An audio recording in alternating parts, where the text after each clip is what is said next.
வெண்முரசு. வெய்யோன் 36. பகுதி 4. கூற்றெனும் கீழ் 13. வாசிப்பது சந்தீப்.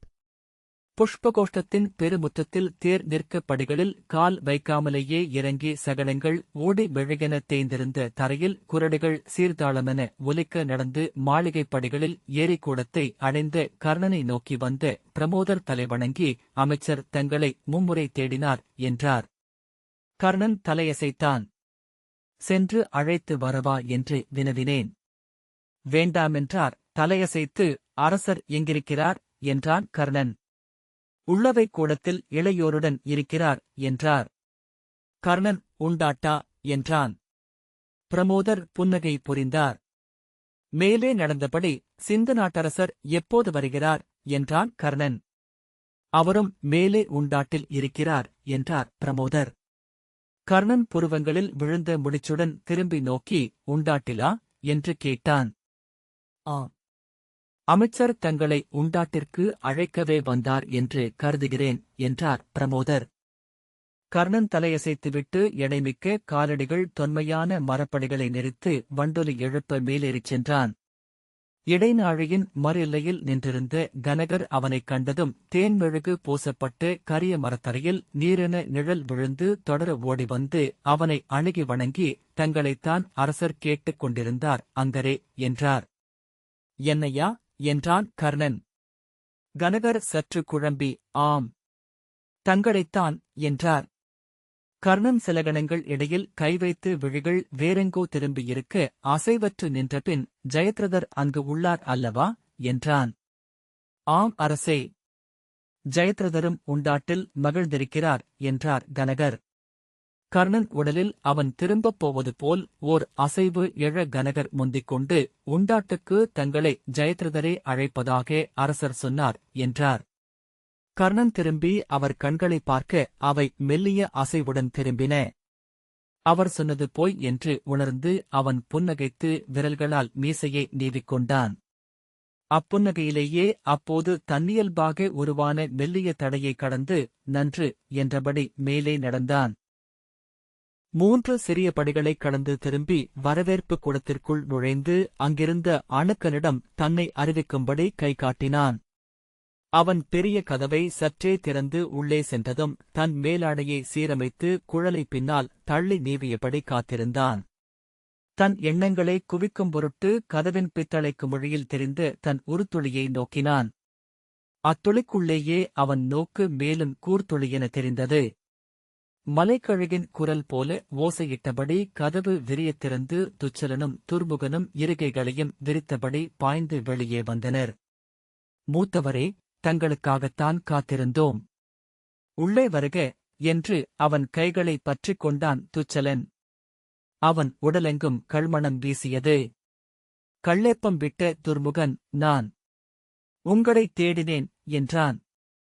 கர்ணன், இருங்கள் என்று சொல்லி அவர்களின் இழுப்பை தவிர்த்து நழுவிய தன் மேலாடையை மீண்டும் சீரமைத்துக் கொண்டு உள்ளே சென்றான்.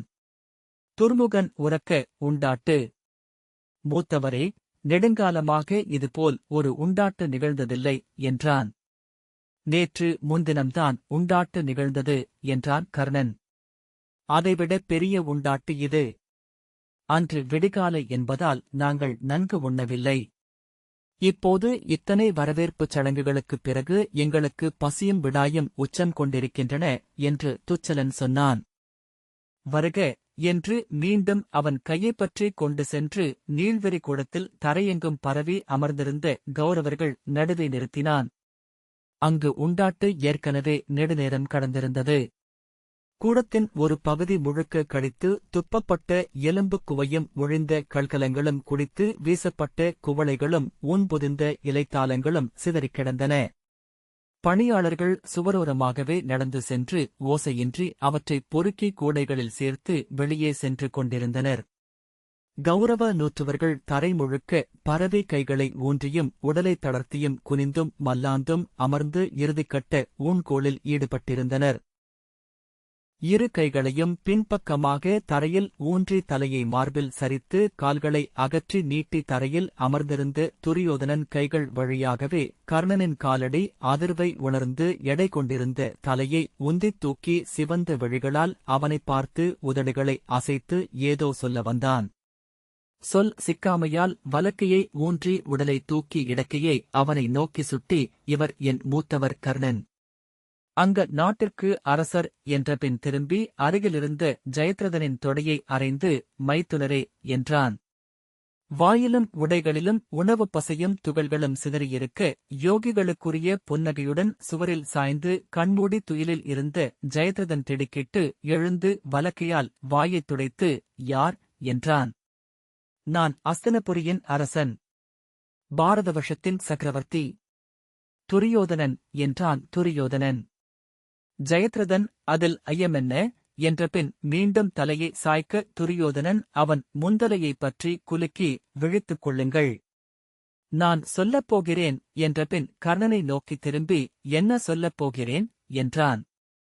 அறையிலிருந்த அனைவருமே முழுமையான கள்மயக்கிலிருப்பதை உணர்ந்த கர்ணன் திரும்பி துச்சலனிடம், இவர்களில் நீங்கள் இருவர் மட்டும்தான் எழுந்து நடமாடும் நிலையில் இருக்கிறீர்கள்.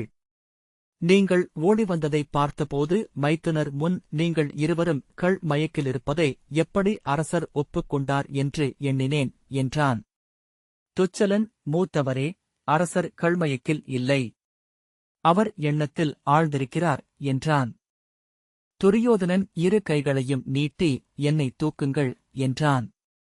இரு கைகளையும் நீட்டியதனால் தாங்கு இழந்து பின்னால் சரிந்து விழுந்து மீண்டும் எழுந்து கால்களை உதைத்து உடலை சீரமைத்துக் கொண்டு மீண்டும் ஜெயத்ரதனின் தொடையில் ஓங்கி அறைந்து, மைத்துனரே என்றான். ஜெயத்ரதன் திடுக்கிட்டு எழுந்து, யார் என்றான். நான் அஸ்தினபுரியின் அரசன், பாரதவர்ஷத்தின் சக்கரவர்த்தி. ஆனால் என தயங்கி, நான் என்ன சொல்ல வருகிறேன் என்றான். துச்சலன், தாங்கள் மூத்தவரைப் பற்றி சொல்ல வந்தீர்கள் அரசே என்றான். ஆம், நான் இவரைப் பற்றி சொல்ல வரவில்லை. ஏனென்றால் இவர் எங்கள் மூத்தவர். கர்ணன் அங்க நாட்டுக்கு அரசர். ஆனால் என்றபின் திரும்பி, அடே, அந்த பெரிய மதுப்புட்டியை எடு என்றான். இதற்குமேல் தாங்கள் மது அருந்தலாகாது அரசே.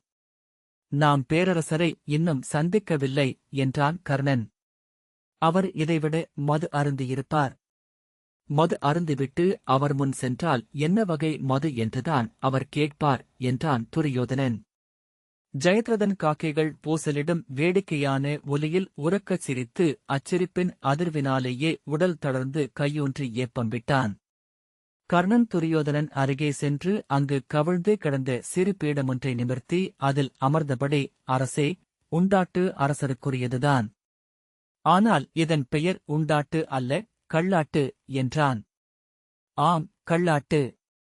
நல்ல சொல் என்றபின் துரியோதனன் உரக்க நகைத்து ஜெயத்ரதனின் தொடையில் ஓங்கி அறைந்து, அதனால்தான் சொல்கிறேன் மைத்துனரே, இவன் எங்கள் மூத்தவர், அங்க நாட்டுக்கு அரசர். ஆனால் என்று சுட்டுவிரலை தூக்கிக் காட்டினான். சுட்டுவிரல் அசைவற்று நின்றது. இரு கண் இமைகளும் மெல்ல தாழ அவன் சற்றே தளர்ந்து ஒரு கணம் துயின்று விழித்துக் கொண்டு, துச்சலா, மூடா, அங்கு என்ன செய்கிறாய்? உன்னிடம் மதுக்குடத்தை எடுக்கச் சொன்னேனே என்றான். துச்சலன், அது ஒழிந்த மதுக்குடம் மூத்தவரே என்றான். துரியோதனன், ஒழிந்த மதுக்குடத்தில் ஒழிந்த மது இருக்குமல்லவா என்று கேட்டபின் கர்ணனை நோக்கி பெருங்குரலில் நகைத்தான். கர்ணன் பற்களை கடித்தபடி துர்முகனிடம், அணுக்கர்களை வரவழைத்து அறையை தூய்மை செய்யச் சொல் என்றான். சற்று அப்பால் ஒருவரை ஒருவர் அணைத்தபடி படுத்திருந்த விருந்தாரகனும் தனுர்தரனும் ஒருவரை ஒருவர் உந்தியபடி புரண்டனர். சப்புக் கொட்டியபடி முனகி மீண்டும் அணைத்துக் கொண்டு குரட்டை விடத் தொடங்கினர். கர்ணன் துச்சலனிடம், பானுமதி இங்கு வராமலிருப்பதற்கான ஏற்பாடுகளை செய்திருப்பீர்கள் என்று நினைக்கிறேன் என்றான். துச்சலன் நடுங்கி, இங்கு வருகிறார்களா? அவர்களா என்றான். வாயிலை நோக்கிய பின், நான் மிகக் குறைவாகத்தான் மது அருந்தினேன் மூத்தவரே, இவர்கள்தான் அருந்திக் கொண்டே இருந்தார்கள் என்று சொன்னபின் வருகிறார்களா என்று மீண்டும் கேட்டான். தெரியவில்லை, ஆனால் வரக்கூடும் என்றான் கர்ணன். துச்சலன், வரமாட்டார்கள். ஏனென்றால் என்று சொல்லி உரக்க நகைத்து, ஏனென்றால் அவர்கள் சிந்து நாட்டரசரின் மைந்தனுடன் அன்னையின் அரண்மனையில் இருக்கிறார்கள். அன்னை குழந்தையை தன் மடியில் வைத்திருக்கிறார் என்றான். படுத்திருந்த சுபாகு ஒரு கையை ஊன்றி எழுந்து, எந்த மைந்தன் என்றான். நன்று. இனி தொடக்கத்திலிருந்து அனைத்தையும் சொல்ல வேண்டியதுதான் என்றான் துச்சலன். சுபாகு கர்ணனை பார்த்து, எப்போது வந்தீர்கள் மூத்தவரே? இவர்கள் எல்லாம் கட்டுமீறி களிமயக்கில் இருக்கிறார்கள். நான் என்னால் முடிந்தவரை சொன்னேன், யார் கேட்கிறார்கள் என்றான். துரியோதனன் கையை மேலே தூக்கி அசைத்து, குடம் விழுந்து கிடக்கிறது என்றான். என்ன சொல்கிறார் என்றான் சுபாகு. கர்ணன் ஆழ்ந்த அரசியல் உண்மை ஒன்றை சொல்லிக் கொண்டிருக்கிறார் என்றான் எரிச்சலுடன். ஜெயத்ரதன் நாய்க்குட்டி குறைப்பது போல் உரத்த குரலில் நகைத்து, ஆழ்ந்த அரிய கருத்து. ஆம் என்றான். துச்சலன் மதுக்குடத்துடன் வந்த அணுக்கனை அணுகி அதைப் பெற்று துரியோதனன் அருகே கொண்டு வைத்தான். துரியோதனன் அதை இரு கைகளாலும் வாங்கி முகர்ந்துவிட்டு, உயர்ந்த மது. நான் உயர்ந்த மதுவை மட்டும்தான் அருந்துவேன். ஏனென்றால் என்றபின் ஓங்கி ஜெயத்ரதன் தொடையில் அடித்து, மைத்துனரே என்றான். ஜெயத்ரதன் திடுக்கிட்டு விழித்து, யார் என்றான். நான் துரியோதனன், அஸ்தனபுரியின் அரசன், பாரதவர்ஷத்தின் சக்கரவர்த்தி. ஆனால் இவர் என் மூத்தவர். இவரை என்றபின் தலைக்குமேல் கையைத் தூக்கி மும்முறை ஆட்டிய பின் துச்சலனை பார்த்து, இவரைப் பற்றி நான் உன்னிடம் என்ன சொன்னேன் என்றான். சொல்லத் தொடங்கினீர்கள் மூத்தவரே என்றான் துச்சலன். இவர் எங்கள் மூத்தவர். இவர் உண்மையில் எங்கள் மூத்தவர் என்றான் துரியோதனன். கர்ணன், போதும், அருந்திவிட்டு படுங்கள் என்றான். ஜெயத்ரதன், இவர் என்னை அவையில் சிறுமை செய்தார். ஆகவே நான் இவரிடம் விழிகொடுக்கலாகாது என்று முடிவு செய்தேன் என்றான். ஏன் விழிகொடுக்கவில்லை? விழிகொடுக்காவிட்டால் உடனே நான். ஏனென்றால் இவர் எங்கள் குடிக்கு மூத்தவர். ஏனென்றால் என்றபின் துரியோதனன் இரு கால்களையும் நீட்டி கைகளை பின்னுக்கு சரித்து, மது அருந்தினால் மட்டும்தான் எனக்கு இவ்வளவு வியர்க்கிறது என்றான். தொங்கு விசிறிகள் ஆடிக்கொண்டிருக்கின்றன என்றான் சுபாகு. அது யார் என்று துரியோதனன் கேட்டான். தம்பி துச்சாதனா, அது நீயா? சுபாகு இருகைகளையும் ஊன்றி 7-8 பேரை கடந்து வந்து, அதைச் சொன்னவன் நான் மூத்தவரே என்றான். சி மூடா என்றான் துரியோதனன். துச்சாதனனை அழைத்தால் நீயா வருகிறாய்? நான் துச்சாதனனை அழைத்தேன். அவன் என் ஆடிப்பாவை. நான் இறக்கும்போது அவனும் இறந்து நாங்கள் இருவரும் இணைந்து விண்ணுலகுக்குச் செல்வோம். மரம் விளக்கும் ஒலியில் நகைத்து, அங்கே என் பிழைகளுக்காக அவனை கழுவிலேற்றுவார்கள் என்றான். அதை அவனே மகிழ்ந்து சிரித்துக் கொண்டே, கழுவிலே? ஆம் என்றான். நாங்களும் இணைந்துதான் வருவோம் என்றான் துச்சலன். ஆம் மூத்தவரே, நாங்களும் இணைந்து வருவோம் என்றான் துர்முகன். படுத்திருந்த கௌரவர்களில் ஒருவன் எழுந்து, யார்? எங்கு செல்கிறார்கள் என்றான். அவன் நிஷங்கி என்று கர்ணன் கண்டான். அவன் இடையில் ஆடை இருக்கவில்லை. துச்சலன் குனிந்து அவன் தலையில் ஓங்கி அறைந்து, படு என்றான். சரி என்று அவன் உடனே திரும்ப படுத்துக் கொண்டான். கர்ணன் சிரித்தபடி அந்தப் பேச்சொலிகளுக்கும் சிரிப்புக்கும் தொடர்பே இன்றி மும்முரமாக உண்டு கொண்டிருந்த பிற கௌரவர்களை நோக்கினான். துச்சலன், குடிகாரர்கள் மூத்தவரே என்றான். கர்ணன் துச்சலனிடம், நாம் எப்போது பேரரசரை பார்க்கப் போகிறோம் என்றான். துச்சலன், இங்கிருந்துதான். நாமெல்லாம் உண்டாட்டு முடிந்து இப்படியே கிளம்பிச் செல்வதாகவும் அங்கிருந்து துச்சலையும் மைந்தரும் வந்து விடுவதாகவும் சொன்னார்கள் என்றான். கர்ணன் திரும்பி நோக்கி, இந்த நிலையில் இவர்களால் இந்த இடைநாழியையே கடக்க முடியாதே என்றான். துச்சாதனன் பெரிய ஏப்பத்துடன் எழுந்து இரு கைகளையும் விரித்து சோம்பல் முறித்து, யார் ஓசையிடுவது என்றான். பின்னர் திரும்பி தன்னைச் சுற்றி அமர்ந்து உண்டு கொண்டிருந்த கௌரவர்களைப் பார்த்து, ஆ, உண்டாட்டு நிகழ்கிறது என்றான். கர்ணன், இளையோனே, நீயேனும் சற்று உளத்தெளிவுடன் இருக்கிறாயா என்றான்.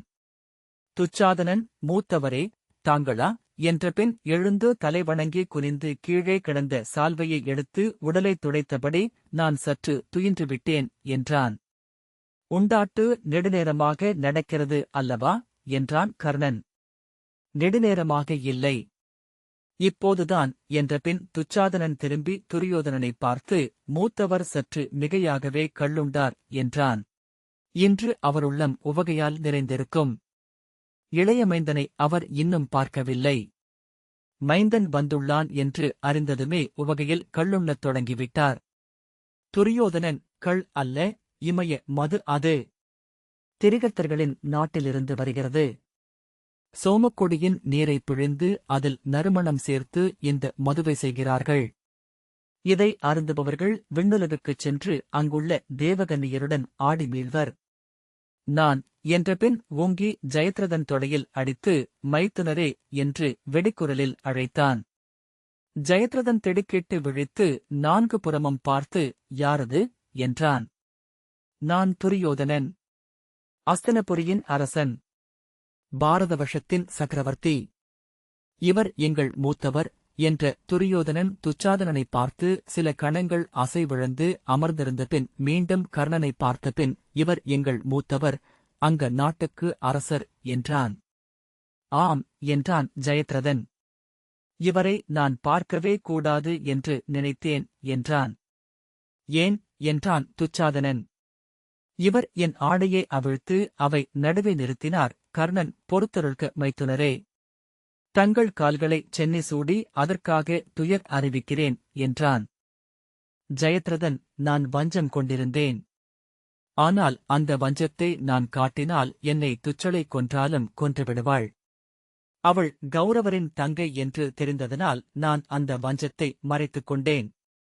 ஆனால் என்றபின் எனக்கு தண்ணீர் வேண்டும் என்றான். தண்ணீர் எதற்கு? அருந்த இடமுள்ளது என்றால் மதுவே அருந்தலாமே என்றான் துச்சாதனன். அருகே படுத்திருந்த நந்தன் எழுந்து, மது உள்ளது சைந்தவரே என்றான். ஜெயத்ரதன், இனி மது அருந்தினால் என்னால் எழ முடியாது என்றான். இப்போதே எழ முடியாதுதானே என்றான் குண்டசாயி. ஜெயத்ரதன் அவர்கள் இருவரையும் பார்த்து கைநீட்டி விருண்ட நாய் போல ஒலி எழுப்பி சிரித்து, இவர்கள் இருவரும் ஒருவர் போலவே இருக்கிறார்கள். எப்படி தங்களை தாங்களே அடையாளம் கண்டு கொள்வார்கள் என்றான். அவர்கள் இருவரும் ஒருவர்தான் சைந்தவரே, தங்களுக்கு கள்மயக்கில் இருவராக தெரிகிறார்கள் என்று துச்சலன் சொல்லி கர்ணனை பார்த்து கண்களை சிமிட்டினான். துரியோதனன் பெரிய ஏப்பத்துடன் விழித்தெழுந்தான். அருகிருந்த மதுக்குடத்தை பேராவலுடன் எடுத்து 4 விடர்கள் அருந்திய பின் திரும்பி ஜெயத்ரதனின் தொடையில் ஓங்கி அறைந்தான். ஜெயத்ரதன் காலை விலக்கிக் கொண்டதனால் அந்த அறை மரத்தரையில் பட்டது. ஒலி கேட்டு திடுக்கிட்டு எழுந்த மகாபாகு, மூத்தவரே, யானை என்றான். துச்சலன் குனிந்து அவன் தலையில் ஓங்கி அறைந்து, படு என்றான். அவ்வண்ணமே என்று அவன் திரும்பிப் படுத்து துயிலத் தொடங்கினான். உண்டு கொண்டிருந்த கௌரவர் 4 திரும்பிப் பார்த்து உரக்க நகைத்து, யானையை பார்த்திருக்கிறார் என்றனர். துரியோதனன், நான் துரியோதனன், அஸ்தனபுரிக்கு அரசன் என்றான். ஜெயத்ரதன், பாரதவர்ஷத்தின் சக்கரவர்த்தி என்றான். ஆம், நான் பாரதவர்ஷத்தின் சக்கரவர்த்தி என்று சொல்லி துரியோதனன் தரையில் மீண்டும் ஓங்கி அடித்து உரக்க நகைத்து கர்ணனை நோக்கி, ஆனால் இவர் எங்கள் மூத்தவர். இவரது கால்களை நாங்கள் சென்னி சூடுகிறோம். ஏனெனில் இவர் சூரியனின் மைந்தர் என்றான். பெரும் ஏப்பம் ஒன்றில் உடல் உலுக்கிக் கொள்ள, நான் இவர் சூரியனின் மைந்தர் என்பதை 3 முறை கனவில் கண்டேன். 7 செம்புறவுகள் பூட்டப்பட்ட தேரில் இவரது தந்தை அமர்ந்திருந்ததைக் கண்டேன். அவரது மடியில் இவர் அமர்ந்திருந்தார். அதை நான் கண்டேன். அதை கரிய உடலுள்ள ஒருவன் ஓட்டிக் கொண்டிருந்தான். கரியவன் 2 கைகளையும் விரித்து துச்சாதனனிடம், நான் என்ன சொல்லிக் கொண்டிருந்தேன் என்றான். கரியவன் என்றான் துச்சாதனன். ஆம், இவரும் கரியவர். கரியவர்கள் அழகானவர்கள் என்றான் துரியோதனன். அந்தத் தேரோட்டியை நான் நன்கு அறிவேன். துச்சாதனா? மூடா, அவர் யார்? ஜெயத்ரதன் இருகைகளையும் விரித்து, ஆகவே நான் இவரை புறக்கணிக்க வேண்டும் என்று நினைத்தேன் என்றான். தேரில் வரும்போது இவரை எப்படி புறக்கணிப்பது என்று மட்டும்தான் நினைத்துக் கொண்டிருந்தேன். அதன்பின் கங்கையைக் கடக்கும்போது அமைச்சர் ருத்ரரிடம் கேட்டேன். எப்படி இவரை புறக்கணிப்பது என்று.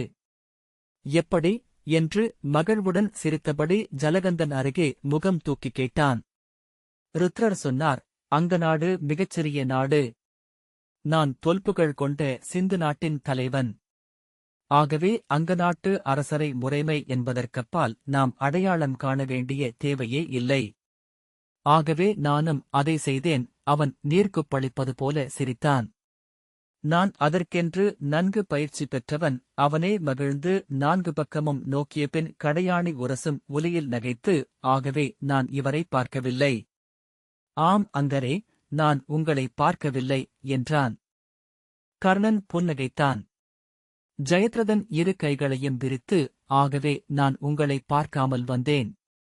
ஆனால் அங்கிருந்த அனைவரும் உங்களை புகழ்ந்து கூச்சலிட்டார்கள். ஆகவே நான் அவர்களின் முகங்களை பார்த்தேன். அவற்றில் நான் உங்களை பார்த்தேன். அங்கரே, நான் பார்க்காத எதையோ அவர்கள் பார்க்கிறார்கள் என கண்டேன். உங்களுக்குப் பின்னால் உங்களைவிட பெரிய யாரோ வருவது போல் அத்தனை பேரும் பெருவியப்பு நிறைந்த விழிகளுடன் நோக்கினார்கள் என்றான். அவனுக்கு விக்கல் வந்தது. துச்சலன் நீட்டிய கோப்பையை வாங்கி ஆவலுடன் குடித்து, அதுதான் எனக்குள் உள்ள வினா என்றான். துரியோதனன் ஓங்கி தரையில் அறைந்து, நான் சொல்கிறேன். அது சூரியன் என்றான். நான் கனவில் பார்த்தேன். மிகப்பெரிய சூரியன். இவரை தன் மடியில் வைத்திருந்தவர் சூரியதேவன். ஆனால் இவருக்கு தேரோட்டியது யார்? அது தெரிந்தாக வேண்டும். 4 பக்கமும் நோக்கிய பின் யார் ஓட்டியது என்று ஜெயத்ரதன் கேட்டான். இவருக்கு தேரோட்டியவர் இவரைப் போலவே இருந்தார். கரிய உடல் கொண்டவர். இவருடைய மைந்தர் போலிருந்தார். ஆம், ஆனால் என்று திரும்பி கர்ணனை பார்த்து விரலால் சுட்டி விழுசறிய சற்று நேரம் அசைவற்று நிறுத்திவிட்டு, நான் இவரைப் பற்றி என்ன சொன்னேன் என்று துச்சாதனனிடம் கேட்டான். இவர் மூத்தவர் என்றான் துச்சாதனன். ஆம், எங்கள் மூத்தவர் இவர். அங்க நாட்டுக்கு அரசர். ஆனால் ஓங்கி ஜெயத்ரதனின் தோளை அடிக்கப் போகே அவன் எழுந்து விலக பேரொலியுடன் பலகை அதிர்ந்தது. அப்பால் இருந்து 3 கௌரவர்கள் தலை தூக்கினர். பீமவேகன், யாரோ கதவை தட்டுகிறார்கள் மூத்தவரே என்றான். படுடா என்று சொல்லி அவன் மண்டையில் துச்சலன் அறைந்தான். அடிக்காதீர்கள் மூத்தவரே என்றபடி அவன் திரும்ப படுத்துக் கொண்டான். உண்டு கொண்டிருந்த 4 கௌரவர்கள் எழுந்து உரத்த குரலில் ஏப்பம் விட்டபடி அங்கு பிறர் இருப்பதையே அறியாதவர்கள் போல் தள்ளாடி நடந்து கீழே கிடந்தவர்களை தாண்டி வெளியே சென்றார்கள். அவர்கள் கதவு வரை செல்வதை பார்த்து துரியோதனன் சரிந்த விழிகளை தூக்கி, ஆகவே நான் சொல்வது என்னவென்றால், இவர் மூத்தவர். அங்க நாட்டுக்கு அரசர். ஆனால் என்ற பின் ஜெயத்ரதனை பார்த்து, ஆனால் ஒரு சொல் இவர் சொல்வார் என்றால் அஸ்தினபுரியின் அரசராக இவரே இருப்பார். இவருக்கு வலப்பக்கம் தருமன் நின்றிருப்பான். இடப்பக்கம் நான் நின்றிருப்பேன். இவர்களைச் சூழ்ந்து 103 உடன்பிறந்தார் நிற்பார்கள். பாரத வருஷத்தின் சூரியன் கால்படும் காமரூபத்து மேருமலை முதல் மாலை அவன் கால் நிழல் விழும் பால்ஹிகம் வரை இவர்தான் ஆழ்வார். புரிகிறதா என்றான். ஜெயத்ரதன், புரிகிறது என்றான். அதனால்தான் அத்தனை குடிமக்களும் இவரை வாழ்த்திக் கூவினார்கள். ஆகவே நான் இவரை பார்க்கவில்லை. ஏனென்றால் என்றபின் அவன் எனக்கு தண்ணீர் என்றான். ஏவலன் கொண்டு வந்த தண்ணீர் குடத்தை வாங்கி துர்முகன் அவனுக்கு கொடுக்க அவன் அதை ஆவலுடன் வாங்கி குடித்துவிட்டு எஞ்சியதை தன் தலையிலேயே கவிழ்த்தான். குழலை கையால் நீவி பின்னால் விட்டு கண்களை துடைத்தபடி, நீர் கொண்டு தலை கழுவினால் என்னால் தெளிவாக எண்ணிப் பார்க்க முடியும் என்ற பின் திரும்பி, இங்கு உண்டாட்டு நிகழ்கிறது என்றான். கர்ணன் புன்னகைத்தபடி, கண்டுபிடித்துவிட்டார் என்றான். துச்சாதனன் உரக்க நகைத்து, மைத்துனரே, தங்களுக்கு மேலும் மது தேவைப்படுகிறது என்றான். இல்லை. முறைப்படி நான் இன்னும் சற்று நேரத்தில் சென்று பேரரசரை சந்திக்க வேண்டும். பேரரசரை சந்திப்பதற்கு முன் என்று அவன் துரியோதனனை பார்த்து, ஆனால் இவர் எப்படி பேரரசரை சந்திக்க முடியும்? இவரால் நடமாடவே முடியாது. மது அருந்துவது அளவோடு இருப்பது நன்று என்றான். துரியோதனன் கண்களை இழுத்து திறந்து துச்சாதனனை பார்த்து, சிந்து நாட்டு இளவரசர் இப்போது எங்கே என்றான். திரும்பி வந்து கொண்டிருக்கிறார் என்றான் மெல்லிய குரலில். அவனுக்குப் பின்னால் இருந்த இளைய கௌரவன் வெடித்து நகைத்து, ஆம், அவர் விண்ணுலகுக்கு சென்றிருந்தார் என்றான். துச்சலன் குனிந்து அவன் தலையில் அடித்து, படு என்றான். இல்லை மூத்தவரே, நாங்கள் என்றபோது அவனருகே படுத்திருந்த ஒருவன் கையூன்றி தலை தூக்கி மிதமின்றி குடித்துவிட்டு பேசிக் கொண்டிருக்கிறான் மூத்தவரே. அவன் தலையை உடைக்க வேண்டும் என்றான். துச்சலன் படு என்றபடி கையை ஓங்க, படிக்கிறேன் மூத்தவரே. படிக்கிறேன் என்றபடி அவன் படுத்துக் கொண்டான். படுத்தபடியே விசும்பி அழுது, என்னை மட்டும் அடிக்கிறீர்கள் என்றான். படுடா என்று துச்சலன் மீண்டும் கை ஓங்கினான். என்னை மட்டும் அடிக்கிறீர்கள் என்றான். பிறகு விசும்பியபடி புரண்டு படுத்து, என்னை மட்டும் எல்லோரும் அடிக்கிறார்கள். கதாயுதத்தை நான் எடுத்தாலே எல்லோரும் என்னை அடிக்கிறார்கள் என்று புலம்பத் தொடங்கினான். துரியோதனன் எழுந்து அழுகிறான் என்றபடி குப்புறக் கிடந்த இரு கௌரவர்களுக்கு மேலாக தவழ்ந்து அவனை அணுகி அவன் தலையைத் தொட்டு வருடி, அழாதே இளையோனே, இனிமேல் உன்னை யாரும் அடிக்க மாட்டார்கள் என்றான். அவன் புரண்டு துரியோதனனின் கையைத் தூக்கி தன் முகத்தில் வைத்து தானே கைகளால் கண்ணீரை துடைத்தபடி, அடிக்கிறார்கள் மூத்தவரே என்றான். துரியோதனன் ஏறிச் சென்றதால் விழித்துக் கொண்ட சராசனனும் திடஹஸ்தனும் நான்கு புறமும் பார்த்து கர்ணனை கண்டறிந்து திகைத்தனர். சராசனன், மூத்தவரே என்றான். பொழுது விடிந்தது. சென்று நீராடிவிட்டு உணவருந்துங்கள் என்றான் கர்ணன். ஆம், பொழுது விடிந்தது என்று அவன் சொல்லி அருகிலிருந்த சுவர்மனைத் தட்டி, பொழுது விடிந்தது, எழுந்திரு என்றான். அழுது கொண்டிருந்தவன் கையை ஊன்றி எழுந்து துரியோதனன் மடியில் தலையை வைத்து விசும்பத் தொடங்கினான்.